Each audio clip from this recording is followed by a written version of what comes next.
जय हिंद दोस्तों, मैं इशू जैन आपका स्वागत करता हूं। आज हम 14 जून 2021 तक का करंट अफेयर डिस्कस करने जा रहे हैं, जिसमें आज मैं इस हफ्ते के 15 इंपॉर्टेंट हॉट टॉपिक डिस्कस करने जा रहा हूं आपसे। और ये जो टॉपिक हैं ये आपके किसी भी एग्जाम्स में काम आने वाले हैं और साथ ही आपको किसी भी एग्जाम्स में सफलता के लिए ये बहुत ही इंपॉर्टेंट है।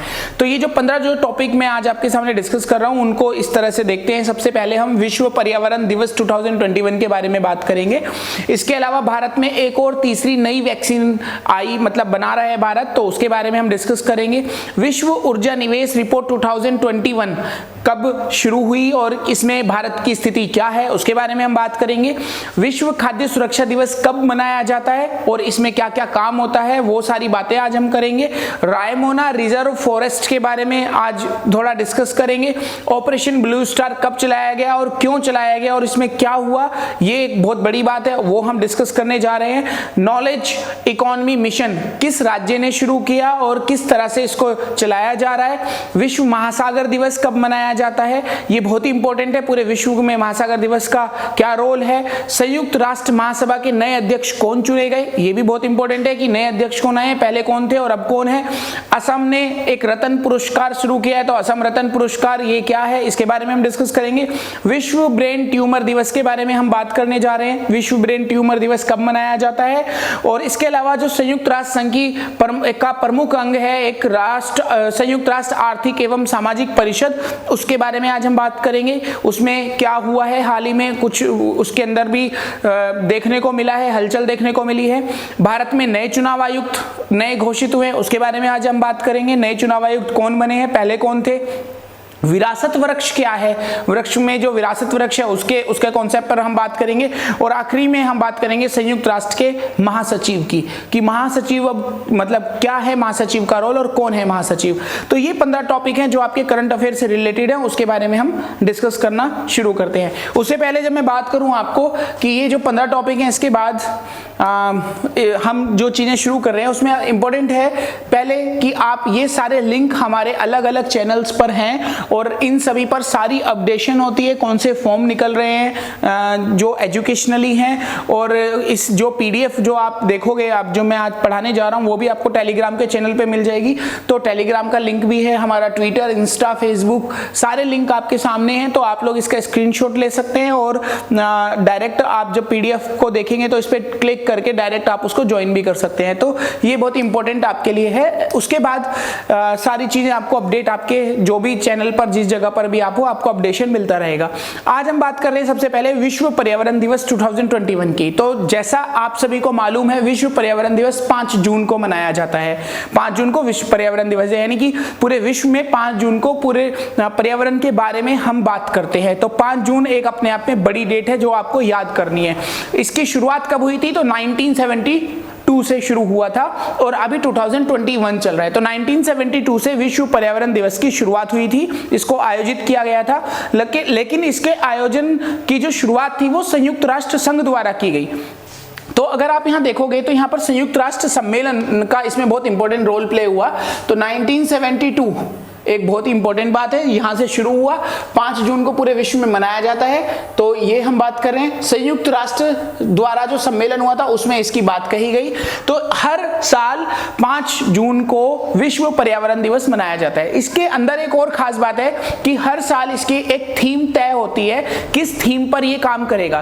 तो यहां पर भी 2021 में भी एक थीम तय हुई है जिसमें बेहतर पर्यावरण के लिए बात की जा रही है और जैव ईंधन को बढ़ावा देने की बात की जा रही है। तो वर्ष 2021 में इसकी थीम बेहतर पर्यावरण के लिए जैव ईंधन को बढ़ावा देना, ये आप नोट कर लेंगे अपने पास, ये बहुत ही इंपॉर्टेंट टॉपिक है। लेकिन इस बार जो और नई बात है वो ये कि इस बार इस पूरे सम्मेलन में, यानी इस थीम को ध्यान में रखते हुए जो मेजबान देश है वो पाकिस्तान है, यानी कि जो इसको लीड कर रहा है इस बार, किसको मौका मिला है, पाकिस्तान को इस बार इसको लीड करने का मौका मिला है। तो ये बात इंपॉर्टेंट है। तो भारत द्वारा पर्यावरण संरक्षण के लिए भी बहुत काम किए जाते रहे हैं, इसमें कोई दो राय वाली बात नहीं है। तो इसलिए 5 जून ये हमारे लिए बहुत इंपॉर्टेंट है, इसको आप लोग याद कर लेंगे। इसके साथ ही जब हम बात करते हैं कि भारत ने पर्यावरण के लिए काफी काम किया है और भारत कर भी रहा है, क्योंकि भारत ग्लोबल वार्मिंग को लेकर और पर्यावरण को लेकर विश्व के सभी विकसित देशों से भी बोल चुका है कि भारत जिस तरह से तेजी से काम कर रहा है उनको भी वैसी तेजी दिखानी चाहिए। तो इसीलिए हमने प्राकृतिक वनों का निर्माण, वन्य जीवों को स्थान देना, ऐसी बहुत सारी चीजें, जलीय जीवन के बारे में बात करना, जल प्रदूषण के बारे में बात करना, इन सब के जैसे बड़े बड़े सुधार हमने किए हैं कि जलीय सुधार किया जाए, जल निकायों को ठीक किया जाए, जल प्रदूषण को ठीक किया जाए, उपजाऊ मिट्टी, मछली की बड़ी पैदावार, ग्रीन हाउस गैसों के बड़े भंडार, ऐसे सारे काम हम लोग अपने समय समय पर करते रहे। तो ये बहुत ही इंपॉर्टेंट है, ये भारत सुधार करते जा रहा है, भारत के लिए बहुत ही इंपॉर्टेंट है। भारत ये काम मतलब बहुत पहले से शुरू से कर रहा है। इसके अलावा भारत ने कई सारे कार्यक्रम भी चलाए हैं जो पर्यावरण संरक्षण के लिए बहुत महत्वपूर्ण है। जैसे आप देखोगे राष्ट्रीय वनीकरण कार्यक्रम, जलवायु परिवर्तन पर राष्ट्रीय कार्य योजना या राष्ट्रीय जैव विविधता कार्य योजना, महात्मा गांधी राष्ट्रीय ग्रामीण रोजगार गारंटी योजना, राष्ट्रीय ग्रामीण आजीविका मिशन, मतलब ऐसे बहुत सारे कार्यक्रम हैं जो हमारे देश में चलाए गए हैं पर्यावरण को ध्यान में रखते हुए। तो इसलिए विश्व पर्यावरण दिवस पर यह बात बहुत जरूर ध्यान रखनी है आपको कि भारत क्या कर रहा है, इसमें भारत के क्या कार्यक्रम है।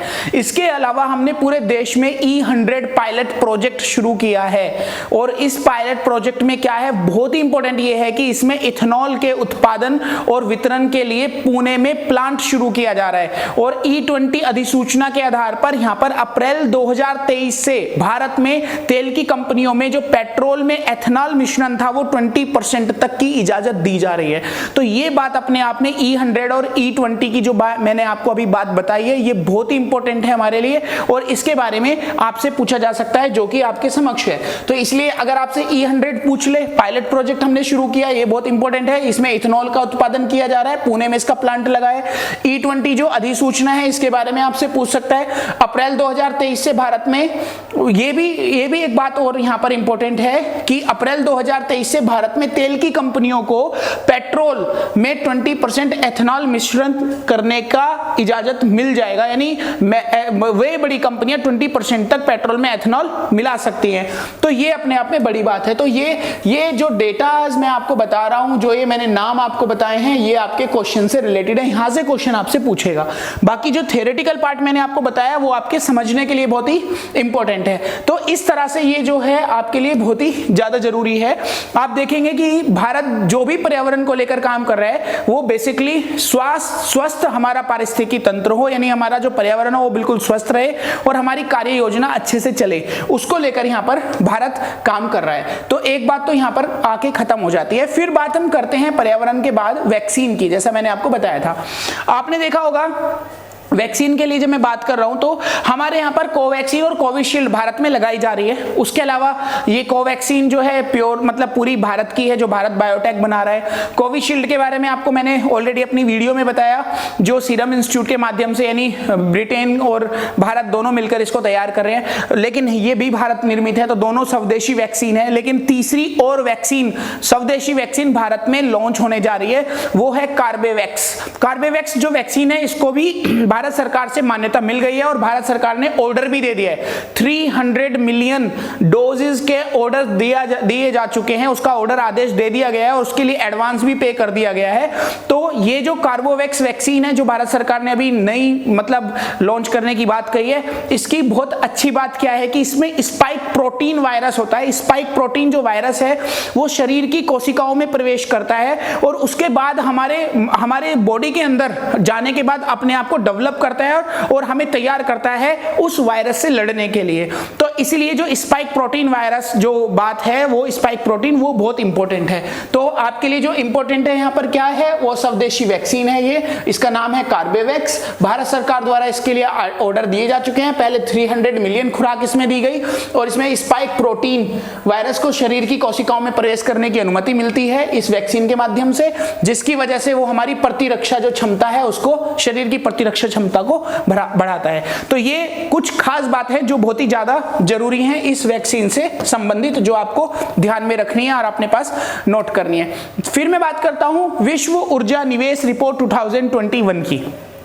विश्व ऊर्जा निवेश रिपोर्ट 2021 पूरे वर्ल्ड की ऊर्जा रिपोर्ट ये आती है। इस रिपोर्ट में बहुत सारे ऊर्जा से संबंधित, पर्यावरण से संबंधित बातें की जाती है। तो इसमें सबसे बड़ी बात क्या है वो समझने की बात है। विश्व ऊर्जा निवेश रिपोर्ट में जो बात की गई है कि सालाना 10% बढ़ाकर 1.9 अमेरिकी डॉलर इस ऊर्जा निवेश की जो मनी है, जो पैसा है, जो बात है, उसमें 10% का इजाफा किया और 1.9 अमेरिकी डॉलर करने की उम्मीद जताई गई है। तो मतलब निवेश किया जाएगा, इतना परसेंट बढ़ाया जाएगा अमेरिकी डॉलर के लिए इसमें बात की गई। और खास बात इसमें क्या थी कि जीवाश्म ईंधन जो है उससे हटकर बिजली और अंतिम उपयोग क्षेत्र की ओर इसको प्रवाहित किया जाएगा। मतलब जो विश्व ऊर्जा निवेश रिपोर्ट है, ऊर्जा के क्षेत्र में निवेश कैसे करें, उसमें जो इंक्रीमेंट किया है वो 10% का किया है। और दूसरी बात, वो सिर्फ जीवाश्म ईंधन के लिए नहीं, बिजली और अंतिम उपयोग से संबंधित चीजों के लिए भी इसमें काम किया जाएगा। ये दो बातें यहां पर इंपॉर्टेंट है। तो यानी इसमें आपको क्या समझ में आया? इसमें आपको सिर्फ दो बातें हैं कि अंतरराष्ट्रीय ऊर्जा एजेंसी द्वारा, ये IAEA द्वारा ये लागू होती है। विश्व ऊर्जा निवेश रिपोर्ट 2021 में प्रकाशित हुई है। इसका जो बजट है वो 10% इंक्रीज कर रहे हैं और इसमें जीवाश्म ईंधन की जगह मतलब बिजली और अंतिम उपयोग के क्षेत्र पर बात की जाएगी। ये बहुत इंपॉर्टेंट बात है जो आपके लिए बहुत ही जरूरी है। उसके बाद हम बात करते हैं विश्व खाद्य सुरक्षा दिवस की। विश्व खाद्य सुरक्षा दिवस 7 जून को मनाया जाता है। तो खाद्य सुरक्षा दिवस कब आयोजित किया जाता है? 7 जून को। पूरे विश्व का है, ये एक देश का नहीं है, भारत की बात नहीं कर रहा हूं, पूरे विश्व की बात कर रहा हूं।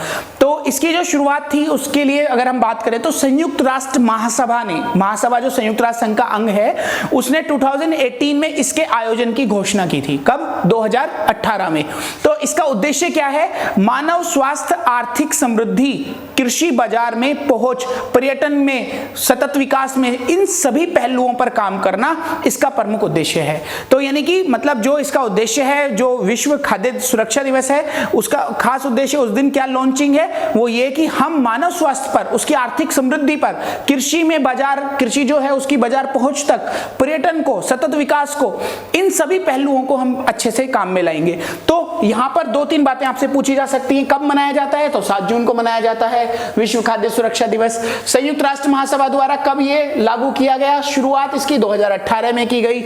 इसका उद्देश्य आर्थिक समृद्धि है, कृषि बाजार है, सतत विकास है, पर्यटन है। ये इन सारी चीजों पर आप लिख सकते हो, आप इन सारी चीजों को समझ सकते हो। ये बहुत इंपॉर्टेंट है।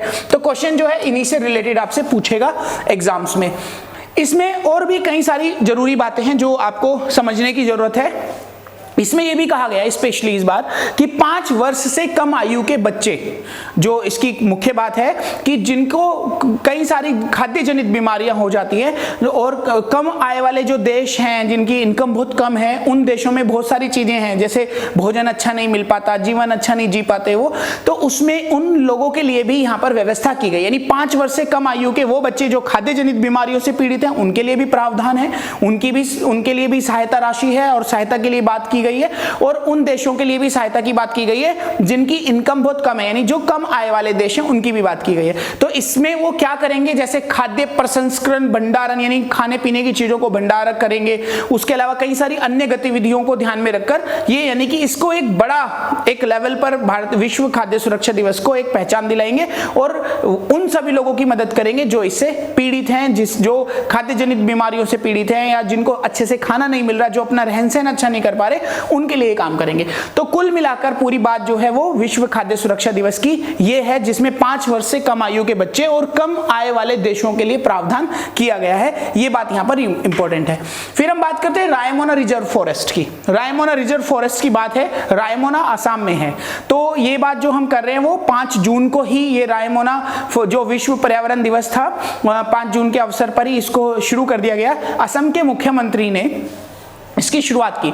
जो भूटान की सीमा से लगा हुआ है एक बोडोलैंड प्रादेशिक क्षेत्र, बोडोलैंड प्रादेशिक क्षेत्र में जो कोकराझार जिला है, वहां पर रायमोना रिजर्व फॉरेस्ट को असम राज्य का 6ठा राष्ट्रीय उद्यान घोषित किया गया है। मतलब आप समझ में आया आपको कि विश्व पर्यावरण दिवस जो 5 जून को मनाया जाता है, उस दिन ये घोषणा हुई है और असम ने इसकी घोषणा की है, असम के मुख्यमंत्री ने इसकी घोषणा की है। और भूटान की सीमा, जो भूटान की सीमा है वहां पर ये उससे लगता हुआ है एक बोडोलैंड जो प्रादेशिक क्षेत्र है, और वहां पर जो जिला है कोकराझार, वो उस जिले की बात हो रही है, रायमोना रिजर्व फॉरेस्ट की। तो ये राज्य का 6ठा राष्ट्रीय उद्यान क्षेत्र है। वहां पर इससे पहले 5 और हैं और उनके नाम भी ऑलरेडी मैंने आपको स्क्रीन पर दिए हैं, जिसमें काजीरंगा मानस है, नामेरी है, औरंग है, डिब्रू है, ये सारे आपके पास जो 5 अन्य राष्ट्रीय उद्यान क्षेत्र हैं वो हैं। लेकिन जो ये 6ठा सैखोवा जो आया है, उसमें मतलब 6ठे की जो बात हम कर रहे हैं, तो इसमें ग्रामीण जो सीमांत क्षेत्र के लोग हैं, ग्रामीण सीमांत क्षेत्र के लोग, उनको महत्वपूर्ण अवसर मिलेंगे कि वो अपनी आजीविका को कमा सके। राष्ट्रीय उद्यान होने का मतलब राज्य के लिए उद्यान होने का मतलब ये होता है, फॉरेस्ट रिजर्व होने का मतलब ये होता है कि वहां पर अब टूरिस्ट आएंगे और वहां पर उनका रोजगार बढ़ेगा, जो ग्रामीण है सीमांत क्षेत्र के लोग हैं। तो इसीलिए उसके माध्यम से उनका जो जीवन शैली है वो इंक्रीज होगा, बढ़ेगा, तो उनके लिए अच्छी बात है। तो रायमोना रिजर्व फॉरेस्ट की शुरुआत 5 जून 2021 को हुई है, जो असम में काकरोझार जिले में है, बोडोलैंड क्षेत्र में है और भूटान सीमा के बिल्कुल पास में है, तो अपने आप में बहुत इंपॉर्टेंट है। इससे पहले 5 और राष्ट्रीय उद्यान यहां पर ढूंढे जा चुके हैं, यानी बनाए जा चुके हैं। इसमें खास बात क्या है कि इसमें लगभग 150 से अधिक प्रजातियां वाली तितलियां हैं, यानी ऐसी तितलियां जिनकी प्रजाति 150 से ज्यादा है। इसके अलावा हाथी, बाघ, तेंदुए बहुत कई सारी मात्राओं में है। इसके अलावा पक्षी की भी बहुत सारी 170 लगभग प्रजातियां यहाँ पर पक्षियों की भी पाई गई हैं। तो ऐसी बहुत सारी चीजें यहाँ पर यूनिक आपको देखने को मिलेंगी। तो इसलिए यहाँ पर इस राज्य में ये वाली बात कही गई है। तो ये वाली आप कुछ खास बातें जो 5 जून और जो रायमोना रिजर्व फॉरेस्ट है, अन्य 5 जो बात की गई है वो, तो ये सारी बातें आपके लिए महत्वपूर्ण हैं और इनको आप देख लेंगे, यहाँ आपके लिए बहुत ज्यादा ये बात जरूरी है। फिर बात करते हैं ऑपरेशन ब्लू स्टार की। ऑपरेशन ब्लू स्टार में आप देखोगे कि आपने ब्लू स्टार का नाम सुना होगा, और आप अमृतसर पंजाब की जब अगर मैं बात करूं तो गुरुद्वारा जो हमारा अमृतसर में स्वर्ण मंदिर है, उसमें आप देखेंगे ये ऑपरेशन वहां चलाया गया। ये जो ऑपरेशन था 1984 में 5 जून को ही चलाया गया था। 5 जून 1984 को ये स्वर्ण मंदिर में ऑपरेशन चलाया गया, जिसका नाम था ऑपरेशन ब्लू स्टार। बात क्या है यहाँ पर, क्यों चलाया गया इसको? अलगाववादी, नाम आपने सुना होगा। अलगाववादी वे होते हैं जो संविधान को बिल्कुल कुछ नहीं समझते हैं और सरकार से, समाज से बिल्कुल हटकर चलते हैं। अपनी बात मनवाने के लिए वो हिंसा का सहारा लेते हैं। ऐसे जो लोग अलगाववादी, और एक तरह से उनको हम कहेंगे आतंकवादी, टेररिज्म भी अगर उनका नाम दे दे तो गलत नहीं है, क्योंकि जिस तरह की उनकी गतिविधियां होती है वो उससे कम नहीं है। तो वो लोग हथियार लेकर स्वर्ण मंदिर में घुस गए और स्वर्ण मंदिर में उन्होंने काफी टाइम तक अपना डेरा डाले हुए थे वो, और ये बात की खबर हमारी सरकार को चली, और उस समय हमारी प्रधानमंत्री थी इंदिरा गांधी। तो प्रधानमंत्री इंदिरा गांधी ने ये ऑपरेशन ब्लू स्टार चलाया और इस ब्लू स्टार के माध्यम से उन अलगाववादियों को स्वर्ण मंदिर से बाहर निकालने की प्रक्रिया शुरू की गई। तो ये तो बेसिक कहानी थी। क्वेश्चन यहाँ पर क्या आपसे पूछेगा? क्वेश्चन ये आपसे पूछेगा 5 जून 1984 को ये चलाया गया, स्वर्ण मंदिर में छुपे हुए अलगाववादियों या आतंकवादियों को बाहर निकालने के लिए ये चलाया गया। तो इसलिए ये बात आप ध्यान रखेंगे। उस समय प्रधानमंत्री हमारी इंदिरा गांधी थी। इसके बाद जो इसमें आदेश दिया गया कि हरमिंदर साहिब परिसर, वो जो गुरुद्वारे में परिसर है हरमिंदर साहिब, वहां पर सेना भेजी जाए और अलगाववादियों को बाहर निकाला जाए। तो जो वहां का जो परिसर है, जो क्षेत्र है, वो हरमिंदर साहिब है, वहां पर के लिए बात ही। और इसमें जो करता धरता था, अलगाववादी नेता जो था, वो सिख चरमपंथी धार्मिक नेता था, जिसका नाम था जनरल सिंह भिंडरावाले। जनरल सिंह भिंडरावाले, ये नाम बहुत अच्छे से ध्यान रख लेना, क्योंकि इसी ने ही वहां पर पूरी व्यवस्था मतलब की थी। और यहां पर आपको मैं नाम भी बता दूं, भिंडरा साहिब का नाम मैंने ऑलरेडी यहां पर लिखा हुआ है, सिख चरमपंथी है वो, भिंडरावाले ये रहे, धार्मिक नेता हैं ये, जनरल सिंह भिंडरावाले इनका नाम है। तो इन्होंने सारी मतलब सशस्त्र बलों के साथ, ये हथियारों के साथ वहां पर घुसकर वहां पर अपनी उन्होंने एक जगह बना ली थी छुपने की। तो इस तरह से ये हमारा ऑपरेशन चला उनको बाहर निकालने के लिए, और ये अपने आप में ही बहुत बड़ी बात थी।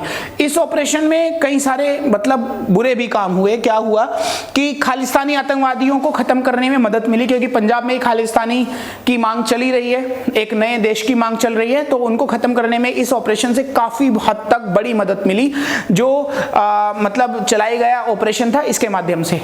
इसके अलावा सबसे दुखद बात क्या हुई कि जो इंदिरा गांधी हमारी प्रधानमंत्री थी, उनके जो बॉडीगार्ड्स थे वो सिख थे, तो उनके सिख अंगरक्षकों यानी बॉडीगार्ड्स ने उनको गोली मारकर उनकी हत्या कर दी। तो इस वजह से आप देख सकते हो कि जो इंदिरा गांधी की हत्या हुई 1984 में, उसका जो हत्या जो परिणाम था वो इसी का परिणाम था, ऑपरेशन ब्लू स्टार का। और इस हत्या के बाद तो तांडव आपने देखा ही होगा, पूरा दिल्ली जो है खून से लथपथ था। टैगोर गार्डन, रजौरी गार्डन जैसे जितने भी सिख बहुल क्षेत्र हैं वहां पर बड़े स्तर पर मारकाट मची और बहुत बड़े स्तर पर हिंसा, निर्मम हिंसा हुई। तो अपने आप में ये बहुत ही दुखदायी जो बात है वो है।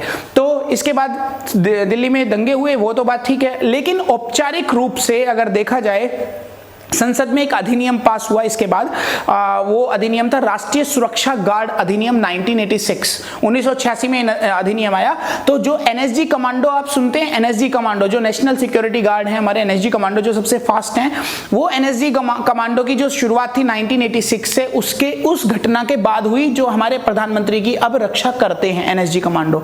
और एनएसजी कमांडो का जो मुख्यालय है वो कहां पर है, वो गुरुग्राम में यानी गुड़गांव में है, गुरुग्राम में है। तो ये दोनों बातें आपको क्लियर हो जाना चाहिए कि एनएसजी कमांडो, एनएसजी अधिनियम 1986 के माध्यम से आए और इसका जो हेडक्वार्टर है वो गुरुग्राम में है। तो ये बात यहां पर इंपॉर्टेंट है। तो ये चीजें आपने सुन ली होंगी और आपको ये बात समझ में आ गई होगी, ऑपरेशन ब्लू स्टार। इसके बाद मैं बात करता हूं नॉलेज इकोनॉमी मिशन की। नॉलेज इकोनॉमी मिशन क्या है, ये भी हमारे देश में केरल राज्य द्वारा चलाया गया नॉलेज इकोनॉमी मिशन। और ये खास करके जो राज्य के शिक्षित युवा हैं उनके लिए, उनको रोजगार देने के लिए, वो अर्थव्यवस्था में श्रमिकों की भूमिका को बढ़ाने के लिए नॉलेज इकोनॉमी मिशन चलाया गया है। अपने आप में बहुत ही अच्छा, सकारात्मक, सार्थक प्रयोग ये किया है केरल सरकार ने। तो इसीलिए इसका नाम रखा है नॉलेज इकोनॉमी मिशन, कि इकोनॉमी में नॉलेज को एक सही स्थान मिले, उचित स्थान मिले, श्रमिकों को उचित स्थान मिले, इसलिए केरल सरकार द्वारा ये चलाया गया। और इसका जो नेतृत्व किया जा रहा है विकास एवं नवाचार परिषद है, के डिस्क इसको बोलते हैं, इसके द्वारा केरल विकास एवं नवाचार सामरिक परिषद है, उसके द्वारा इसका नेतृत्व किया जा रहा है। तो दो बातें यहां पर क्लियर है, सामने से क्लियर हो जाती हैं कि ये जो नॉलेज इकोनॉमी मिशन है केरल सरकार द्वारा यानी राज्य सरकार द्वारा चलाया जा रहा है, और इसमें शिक्षित युवाओं को रोजगार देने की बात की गई है, ज्ञान आधारित अर्थव्यवस्था में श्रमिकों की भूमिका की बात की गई है। और ये जो चलाया जा रहा है के डिस्क के द्वारा चलाया जा रहा है। इट मींस के डिस्क क्या है, केरल विकास एवं नवाचार सामरिक परिषद, इसके द्वारा ये चलाया जा रहा है। तो ये अपने आप में बड़ी बात है, बहुत ही इंपॉर्टेंट है, ये आप ध्यान में रखेंगे। इसमें और भी कई बातें हैं जो बहुत इंपॉर्टेंट है, जैसे 15 जुलाई से पहले मतलब इसकी एक पूरी रिपोर्ट तैयार की गई थी और बहुत व्यापक रिपोर्ट तैयार की गई थी। और इस रिपोर्ट के बाद ही इस परियोजना को लागू करने की बात आई कि इस परियोजना को अब हम लागू करेंगे। और इस परियोजना का पूरा बजट 200 करोड़ रुपए से भी बढ़ाकर 300 करोड़ रुपए कर दिया, यानी पूरे राज्य में 300 करोड़ रुपए की परियोजना है, ये मान लीजिए आप। तो इस तरह से इस प्रक्रिया को चलाया जा रहा है पूरे तरीके से। जो पेमेंट है वो सरकारी फंड से आएगा। और इसमें और खास बात क्या है कि राज्य सरकार की शिक्षा प्रणाली की जांच करना, ज्ञान अर्जन करने की क्षमता को बढ़ाना, ये सब जो एक्सपेरिमेंट है वो इसके माध्यम से किए जाएंगे। तो यानी एजुकेशन सेक्टर में और एम्प्लॉयमेंट सेक्टर में और कैसे इंप्रूव किया जाए, उसमें कैसे सुधार किया जाए, ये वो काम भी करेगा। तो ये अपने आप में बहुत ही इंपॉर्टेंट बात है जो आपके लिए जरूरी है। तो 15 जुलाई से पहले इसने अपनी पूरी रिपोर्ट दे दी थी। अब हम बात करते हैं विश्व महासागर दिवस की। विश्व महासागर दिवस कब मनाया जाता है? 8 जून को मनाया जाता है। 8 जून को पूरे विश्व में महासागर दिवस मनाया जाता है। इसकी शुरुआत 1992 में हुई थी, 1992 में हुई थी, 1992। और इसका जो समिट हुई थी यानी जो मीटिंग हुई थी वो कनाडा में हुई थी। कनाडा के जो इंस्टीट्यूट है एशियन इंस्टीट्यूट, उसमें इसकी शुरुआत हुई थी। और उसके बाद से हर साल मतलब विश्व महासागर दिवस मनाया जाता है। तो यानी तो ये अपने आप में बड़ी बात है। दो बातें यहाँ पर आपके लिए बहुत जरूरी हैं। एक तो ये 8 जून जो विश्व महासागर दिवस है, और इसकी शुरुआत 8 जून 1992 को समिट हुई थी कनाडा में एशियन इंस्टीट्यूट, इसमें एशियन इंस्टीट्यूट के माध्यम से इसकी शुरुआत हुई थी। तो ये अपने आप में जरूरी है। तो ये 8 जून को 1992 को शुरू हुआ और तब से लेकर आज तक हर वर्ष मनाया जा रहा है। ये दो बातें आपसे पूछ सकता है, ये बहुत ही इंपॉर्टेंट है। इसके बाद अगर मैं बात करूं तो संयुक्त राष्ट्र संघ ने वर्ष 2008 में प्रस्ताव पास किया, 2008 में एक बिल पास किया और 2009 से इस दिवस को मनाया जाने लगा। तो 2008 में ये बात रखी गई, पास हो गया, 2009 में पहली बार विश्व ये दिवस मनाया गया, विश्व महासागर दिवस मनाया गया। तो इसमें काम क्या है इसका, इस बार जो है इसकी थीम में इसके काम को आप जस्टिफाई कर सकते हो, जीवन और आजीविका। इस दिवस जो ये महासागरीय दिवस है, इससे मतलब जो बात की जा रही है जीवन और आजीविका, महासागर का जो जीवन है और उसकी आजीविका से संबंधित बातें इसमें की जा रही है। तो जो समुद्रों में सामुद्रिक जो संसाधन है उनका अनुचित उपयोग ना हो, उसमें संतुलन बना रहे, उस पर विचार कर रहा है ये। पृथ्वी की सतह पर जो पाए जाने वाले जो जलीय महासागरीय जो क्षेत्र है उनमें जो मछली, पौधे, जो भी जलीय जीवन है उसकी बात ये कर रहा है। तो जो ये महासागरीय दिवस मनाया जाता है उसमें इन सबसे संबंधित बातें की जाती हैं, जो आपसे कभी अलग तरीके से क्वेश्चन पूछा जा सकता है, तो वो आप अपने हिसाब से यहां पर कर लेंगे, जो मैंने आपको ऑलरेडी बता दिया है। तो इसमें आप इंपॉर्टेंट ये है आपके लिए कि ये क्या है, जीवन और आजीविका, इसमें इंपॉर्टेंट है। जीवन और आजीविका की बात आप यहां पे खत्म करते हैं। एंड देन फिर मैं बात करूं कि यहां जो बात हो रही है वो मछली, पौधे, इन प्रजातियों के लिए, इन सब की रक्षा के लिए, ये सारी बात यहाँ पर मैंने ऑलरेडी आपको बता दी है। ये आपको बहुत जरूरी वो बोलता है कि ये होना चाहिए। फिर बात करते हैं संयुक्त राष्ट्र महासभा के नए अध्यक्ष के बारे में। संयुक्त राष्ट्र महासभा के नए अध्यक्ष, अभी आप लोगों को पता है ऑलरेडी कि अभी नए नए चुनाव हुए हैं, तो नए अध्यक्ष भी चुन लिए गए हैं उसमें। तो मालदीव के विदेश मंत्री अब्दुल्ला शाहिद को नया अध्यक्ष चुना गया, अब्दुल्ला शाहिद को। तो अब्दुल्ला शाहिद जो है नए अध्यक्ष के रूप में आए हैं। संयुक्त राष्ट्र महासभा के अध्यक्ष के पद का चुनाव हर वर्ष होता है, रोटेशन में ये चीजें चलती हैं, जो उसके सदस्य देश होते हैं उसमें ही रोटेशन ये चलती है। तो इस बार रोटेशन मालदीव में के पास आई, तो मालदीव के जो विदेश मंत्री हैं अब्दुल्ला शाहिद, उनको इसमें चुना गया है। तो इसमें क्या है, ये 76 नंबर है इनका संयुक्त राष्ट्र महासभा के सत्र 2021-22 के एशिया प्रशांत समूह के एक अध्यक्ष चुने गए हैं। एशिया प्रशांत समूह है ये, जहां पे मालदीव है, जिसमें भारत भी आता है, उसमें से 76वें समूह में 76वें नंबर के ये जो है महासभा के अध्यक्ष चुने गए हैं। तो इनका नाम क्या है, अब्दुल्ला शाहिद। तो ये 2-3 क्वेश्चन इसमें से बन जाते हैं। क्या क्या बनते हैं वो एक बार रिवाइज कर लेते हैं। सबसे पहले संयुक्त राष्ट्र महासभा के नए अध्यक्ष हैं, इनका नाम है अब्दुल्ला शाहिद। ऑलरेडी मैंने यहाँ पे भी लिखा हुआ है, 2021-22 के लिए चुने गए हैं। 1 साल के लिए ही चुना जाता है क्योंकि एशिया प्रशांत समूह से इनको चुना गया है। 76वें नंबर के ये हैं। तो ये बातें हैं और रोटेशन के आधार पर ये चुनाव किया जाता है। तो ये बातें आपको पूछा जा सकता है, यानी ये बातें आपके लिए इंपॉर्टेंट है, बहुत जरूरी हैं। तो ये उनकी फाइल फोटो है, आप देख सकते हैं। उसके बाद इसमें और खास बात क्या है कि संयुक्त राष्ट्र चार्टर, यानी संयुक्त राष्ट्र का जो कानून है उसके तहत 1945 में संयुक्त राष्ट्र महासभा को स्थापित किया गया था, 1945 में, और इसमें कुल सदस्यों की संख्या 193 है। तो ये बात आप लोग को बहुत अच्छे से ध्यान रखनी है कि संयुक्त राष्ट्र चार्टर के तहत संयुक्त राष्ट्र 1945 में स्टैब्लिश किया गया और उसके बाद 193 मेंबर्स इसके सदस्य हैं, मतलब मेंबर्स हैं इसमें। तो ये अलग अलग मुद्दों पर बात करती है, सारे मुद्दे इसमें पहले रखे जाते हैं, उस पर चर्चाएं होती है। तो ये अपने आप में बहुत ही इंपॉर्टेंट एक ऑर्गेनाइजेशन है, एक अपने आप में एक अंग है संयुक्त राष्ट्र संघ का। और इसमें जितने भी बजट से संबंधित या उससे रिलेटेड कोई भी ऐसी मतलब बातें होती है, महत्वपूर्ण बातें होती है, वो इस महासभा के द्वारा ही निर्णय लिए जाते हैं। तो ये बात आपके लिए बहुत ज्यादा जरूरी है, जिसमें से 1945 में इसकी शुरुआत हुई है और 1945 में शुरुआत होने के बाद जो है, एक सेकेंड, 1945 में शुरुआत होने के बाद जब मैं बात करता हूं, इसकी कुल सदस्यों की संख्या 193 है। एंड देन फिर हम बात करते हैं असम रत्न पुरस्कार की।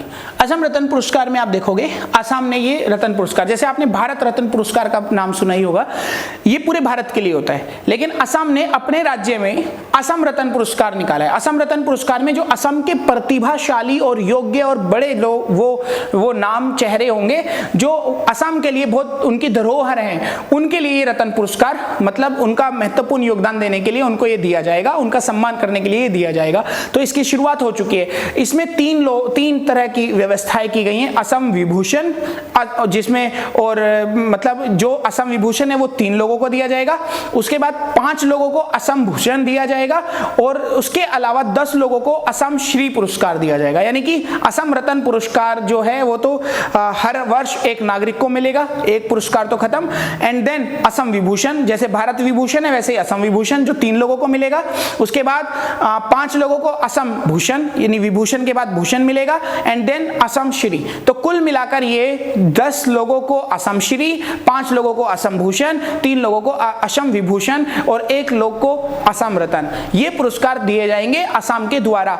वर्तमान में असम रत्न पुरस्कार पहले से ही दिया जाता था अगर देखा जाए तो, लेकिन 3 वर्ष में एक बार दिया जाता था, लेकिन अब ये हर वर्ष दिया जाएगा। इसमें बहुत इंपॉर्टेंट बात ये है, इसमें खास करके क्या था कि जो राशि है वो राशि भी अच्छी खासी है। 5 लाख रुपए पहले वाले को, फिर 3 लाख रुपए दूसरे वाले को, 2 लाख रुपए तीसरे वाले को, मतलब इस तरह से नगद पुरस्कार इसमें दिया जाता है। और अपने आप में असम के जो प्रतिभाशाली वर्ग है उसके लिए बहुत ही अच्छी बात है ये कि असम उनको अप्रिशिएट कर रहा है।